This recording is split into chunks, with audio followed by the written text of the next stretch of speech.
যাদের কাজ নাই, বইসা বইসা সবসময় অন্যের দোষ খোঁজো, অন্যকে কিভাবে বিপদে ফেলা বা গীবত করে বেড়াও, তাদের জন্য একটা কাজ আমার পক্ষ থেকে। যদি কাজ না থাকে এই গরমের জন্য, মানুষের জন্য তো উপকার, মূলত উপকার হয়, ভালো হয় এমন কোনো কাজ তো করো না।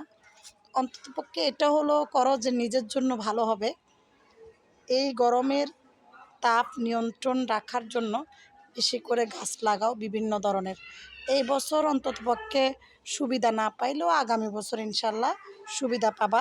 অক্সিজেন থেকে শুরু করে বিভিন্ন সুবিধা, যেমন ধরো যদি একটা ঔষধি গাছ লাগাও, তাহলে ঔষধি গাছের যে অক্সিজেন, বায়ু, বাতাস সব কিছু তোমার গ্রহণযোগ্য হবে, এক একটা উপকারে লাগবে। যদি ফুলের গাছ লাগাও, তুমি বিভিন্ন ধরনের ফুলের সুবাস পাবে এবং